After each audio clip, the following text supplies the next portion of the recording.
മലപ്പുറം ജില്ലയിൽ തിരൂരിലെ പ്രധാന ഭദ്രകാളി ക്ഷേത്രങ്ങളിൽ ഒന്നാണ് പുറത്തൂർ ഗ്രാമത്തിൽ സ്ഥിതി ചെയ്യുന്ന ശ്രീ ഭയങ്കാവ് ഭഗവതി ക്ഷേത്രം. മകരമാസത്തിലെ ചൊവ്വാഴ്ചയും കുംഭമാസത്തിലെ താലപ്പൊലിയുമാണ് ഈ ക്ഷേത്രത്തിലെ പ്രധാന വിശേഷ ദിവസങ്ങൾ. വാളമെരുത്തൂർ കാവഞ്ചേരി ദേശക്കാരുടെ മകരച്ചൊവ്വയ്ക്കുള്ള തയ്യാറെടുപ്പാണ് കേട്ടോ ഈ കാണുന്നത്. വൈക്കോലിൽ തീർത്ത കാളയുടെ രൂപങ്ങൾ പിന്നീട് തുണി വെച്ച് ചുറ്റി നല്ല അസൽ കാളയാക്കും. പിന്നെ ഇതേമാതിരി കുരുത്തോലയും മാലയൊക്കെ തൂക്കി ആ കാളേനെ നല്ല ഭംഗിയാക്കും. ചെന്നൈയിലുള്ള മറ്റു ജില്ലയിലത്തെ പല ഫ്രണ്ട്സിനോടും മകരച്ചൊവ്വനെ പറ്റി പറഞ്ഞപ്പോൾ അവർക്ക് അതിനെപ്പറ്റി ഒന്നും അറിയില്ല. അപ്പോൾ അത് കാരണമാണ് ഞാൻ ഇങ്ങനൊരു വീഡിയോ ഇടാമെന്ന് വിചാരിച്ചത്. ഈ 4 കാളുടെ നടുക്കും ഇരിക്കാനുള്ള ഒരു കമ്പ് കണ്ടില്ലേ? പറയൻ സമുദായത്തിൽപ്പെട്ട ആളുകളാണ് കേട്ടോ ഇതിനു വേണ്ടി നിയോഗിക്കപ്പെട്ട ആളുകൾ. അവരാണ് ഇത് പൂജ ചെയ്യുന്നതും അതിൻ്റെ മുകളിൽ കയറിയിരിക്കുന്നതും. പിന്നെ അവിടെ ഇരുന്നിട്ട് അവരുടെ വക ഒരു എന്താ പറയുക, നല്ല മെയ്വഴക്കത്തോടു കൂടി അവർ അവിടെ ഇരുന്നിട്ട് കളിക്കുന്നത് കാണാൻ നല്ല രസമാണ്. നമ്മുടെ വീടിൻ്റെ തൊട്ടപ്പുറത്തുള്ള പറമ്പിലാണ് എല്ലാ പ്രാവശ്യവും നമ്മുടെ ദേശക്കാരുടെ കാളക്കെട്ടലുണ്ടാവുക. അതുകൊണ്ട് തന്നെ നമുക്ക് നല്ല സൗകര്യമാണ് കാണാൻ.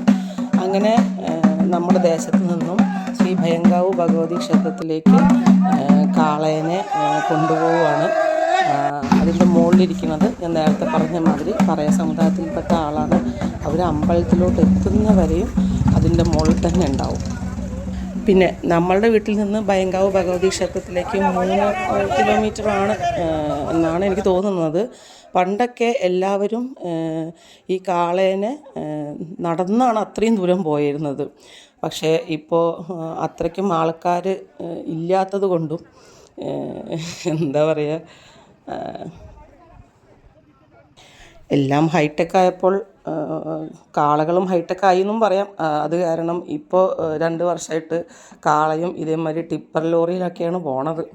നാട്ടിൽ ഓരോ ഉത്സവങ്ങളൊക്കെ ഉണ്ടാകുമ്പോൾ നാട്ടുകാരുടെ ആ ഒരു സ്പിരിറ്റ് ഉണ്ടല്ലോ, അതൊരു പ്രത്യേക വൈബ് തന്നെയാണ് കേട്ടോ. അങ്ങനെ കാളകളും നാട്ടുകാരും ലോറിയിലും ഞാനും മാളൂട്ടിയും കൂടെ സ്കൂട്ടിയിലും ഭയങ്കാവിലേക്ക് പോയിട്ടോ.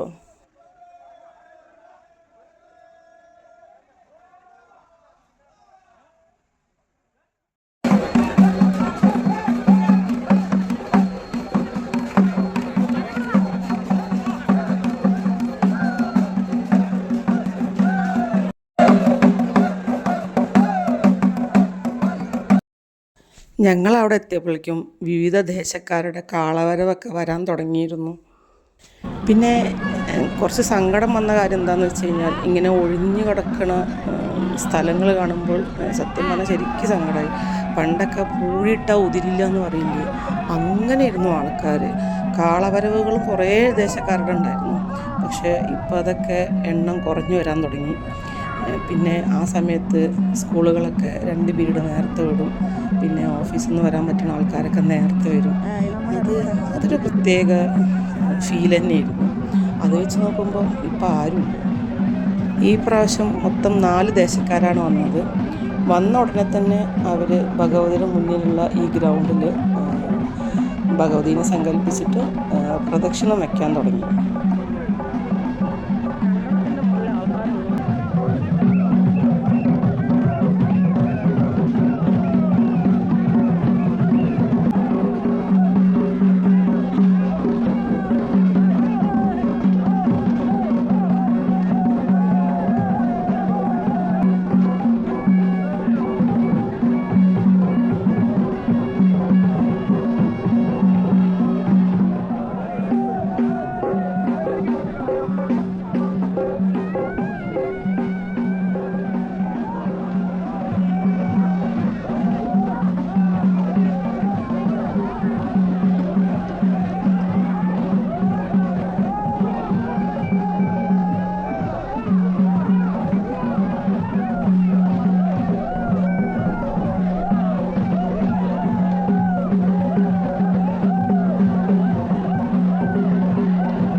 അങ്ങനെ 4 ദേശക്കാരുടെ കാളവരവുകളും അവരുടെ ഒരു എന്താ പറയുക, കാളകൾ തമ്മിലുള്ള ഒരു മത്സരം മാതിരിയും എല്ലാം കഴിഞ്ഞ് ആ കാളകളുടെ മുകളിലിരിക്കുന്ന ആ സമുദായത്തിൽപ്പെട്ട ആൾക്കാർ ഭഗവതിയെ തൊഴുത് അവർ വിട വാങ്ങുകയാണ്. അടുത്ത കൊല്ലം വീണ്ടും കാണാം എന്ന പ്രതീക്ഷയോടുകൂടി.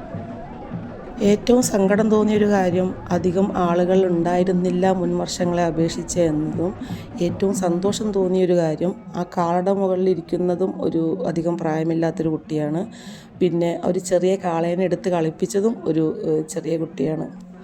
നമ്മുടെ നാടിൻ്റെ ഓരോ മൂല്യങ്ങൾ അറിഞ്ഞ് അടുത്ത ജനറേഷൻ അതിലോട്ട് വരുന്നതിൽ ഭയങ്കര സന്തോഷം തോന്നി.